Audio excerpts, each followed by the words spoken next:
Darah tinggi adalah penyakit yang diam-diam mematikan karena tak ada gejala khas yang ditunjukkan para penderitanya. Angka normal tekanan darah adalah 120/80 mm per hidrakrirum yang menunjukkan ukuran kekuatan darah yang mendorong dinding pembuluh darah. Sehingga bila tak dikontrol bisa berpengaruh terhadap kerja jantung, sehingga bisa menyebabkan serangan jantung.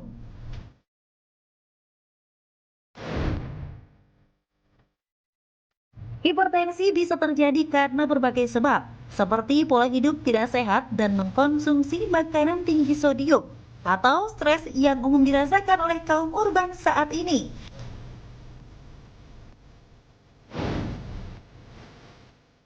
Di masa pandemi, kini orang banyak yang enggan berobat ke rumah sakit karena takut terpapar COVID-19.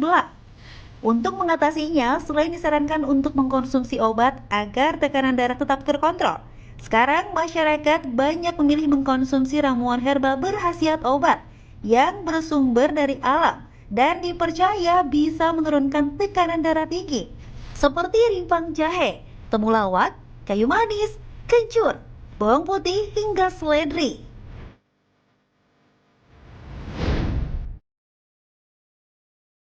Namun, benarkah ramuan herbal ini seampuh obat? Dan benarkah bisa menurunkan tekanan darah? Seperti apa cara mengolahnya? Simak informasinya bersama dokter di studio Hidup Sehat berikut ini. Nah, itu dia tadi informasi tentang tekanan darah tinggi ini penyakit sejuta umat sebenarnya. Benar banget. Untungnya kita di Indonesia ini diberikan herbal yang sangat luar biasa. Variasinya sangat banyak sekali herbal. Ini di hadapan kita ada macam-macam nih. Gitu. Kamu suka yang mana nih? Aku suka yang manis-manis dan asam-asam, pas di depannya. Oke. Nah, di samping kita nih sudah ada narasumber kita, Dr. Ingrid Tania, yang akan menjelaskan mengenai herbal-herbal ini katanya ampuh untuk menurunkan tekanan darah. Nah, ini Dok, ini penting. Apa yang akan pertama kita buat?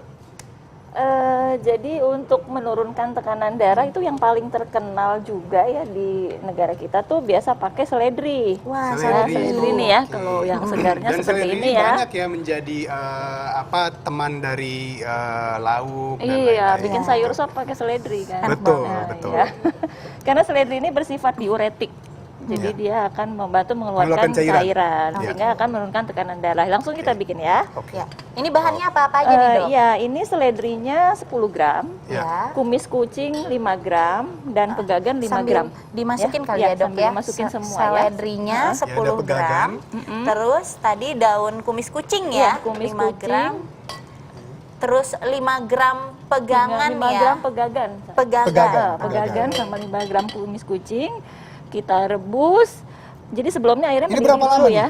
Sebentar aja, kira-kira 5 menit juga sudah bisa Oke. kita ambil airnya. ya. Oke. Mm-mm. Ini dikonsumsinya sehari berapa kali nih, Dok? Sehari antara 2 sampai 3 kali. Jadi kalau untuk hipertensi yang ringan ya, yang grade 1 ini bisa ya. Tapi kalau memang hipertensinya sudah lebih daripada grade 1 ya kita tidak bisa langsung pakai ini ya, pakai obat dokter dulu untuk membantu lebih menurunkan lagi. Nanti kalau sudah turunnya lumayan, misalnya sudah mencapai yang grade 1 misalnya 140/90 misalnya, kita bisa maintain pakai ini dan diturunkan Oke. pakai ini. Ini gitu. sudah bisa? Sudah. Oke. Iya. Nah, Ini nih kita lihat, wow. Ini kalau mau dicampur dengan madu gitu nggak ada masalah? Boleh, boleh. Atau jeruk nipis Boleh, ya biasanya boleh, kalau nggak mau yang boleh. terlalu manis ya. Boleh. Karena ini pasti agak rasanya ini ya tawar pasti. Dan bau, kan kadang ada orang juga yang nggak tahan sama bau seledri ya. Iya.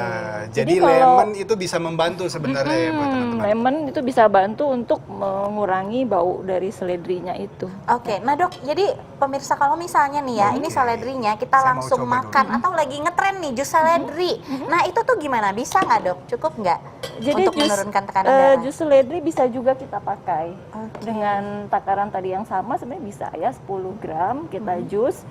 Juga bisa dicampur sama buah-buahan lain yang bisa membantu menurunkan tekanan darah seperti Oke. belimbing misalnya, kemudian dicampur nanas, itu juga akan Nah, selanjutnya bantu. apa, Dok? Selanjutnya kita akan bikin Ya. ramuan yang dari daun salam ya, dari daun salam. Oke. Ini harus Sini kita dok, saya buang bantu dulu dok. ya. Iya. Oke. Aku penasaran baunya. Oh, baunya memang benar-benar agak tawar sih tapi ya dok ya. Iya, jadi tawar memang karena kita tidak pakai gula atau madu ya. Panas. Tapi Ini semua orang tahu panas. Tapi Deskripsikan wanginya seperti apa Oke. gitu loh. Kalau wanginya ya wangi seledri ya dok. Gimana Iya. sih wangi seledri? Tapi rasanya Hmm. rasa enak loh. Seriusan. Aku Iya. kira nih bakal tawar. Cuman rasanya kayak aku coba lagi. Jadi campur-campur ya. Jadi bukan hanya seledri, di situ ada pegagan juga kan di situ. Kayaknya rasa pegagannya kali ya dok ya. Yang Apa kuat. Ini enak loh dok. Kalau yang kuat biasanya seledri ya. Seledri ya? sama kumis kucing. Kalau pegagan dia agak tawar. Oke, yang selanjutnya ini kita sudah digedein nih daun apinya. salam. Oke, Daun Ini salam, berapa nggak apa-apa banyak, kita Dok? bisa langsung tunggu sampai mendidih, kita tuang. Daun Ya. salamnya kira-kira 10 lembar. 10 Terus lembar. akar alang-alang nih 5 gram. Nah, akar Oke. alang-alang. Oke. Ini alang-alang enak juga nih. Ya. Terus berarti ini juga berfungsi untuk menurunkan tekanan darah. Iya. Nah, bahan-bahan apa aja yang di sini yang kira-kira paling ampuh untuk menurunkan tekanan darah, dok? Yang Apa bahan alang-alangnya? utamanya adalah daun salam ya. Daun salamnya. Daun salam. Tapi yang akar alang-alang juga akan membantu. Jadi saling bersinergi karena kalau alang-alang juga bersifat diuretik. Oke. Kalau daun salam dia bersifat vasorelaksan. Ini Jadi mungkin mengurangi pemirsa belum tahu vasokonstriksi. vasorelaksan itu kalau Vasorelaksan itu sederhanakan apa? artinya merelaksasi, merilekskan ya, merilekskan pembuluh darah, Iya, betul. melebarkan pembuluh darah. Iya, jadi ada dua fungsi ya. Ada Iya. yang satunya alang-alang untuk mengeluarkan cairan, supaya tekanan darah tidak menjadi tinggi. Habis itu yang daun salamnya untuk melebarkan pembuluh darah. Iya betul. Jadi saling bekerja secara sinergis ya. Nah ini udah mendidih, ini juga bisa kita konsumsi ya. Ya, tadi juga sempat dibilang ya bahwa ini dikonsumsi kalau sudah lanjut atau tekanan darah terlalu tinggi, dikonsumsi bareng obat. Ya Benar. Ya. boleh. Jadi boleh dikombinasi dengan obat hipertensi dari dokter ya. Oke. Atau Tapi kalau tujuannya untuk menstabilkan ketika sudah turun itu juga bisa. Oke, tadi kan yang ini seledri ini Matikan 3 kali sehari ya, dok ya. Kalau yang ini berapa kali sehari, dok? Sama 2 sampai 3 kali sehari juga. Oke. Oke, ini udah jadi nih. Udah. Iya. Nah, pemirsa, sambil ini nanti disiapkan dalam gelas, kita akan membahas mengenai ramuan dari belimbing wuluh yang konon katanya bisa menurunkan tekanan darah tinggi. Makanya jangan kemana-mana, sesaat lagi tetap di Hidup Hidup Sehat. Sehat.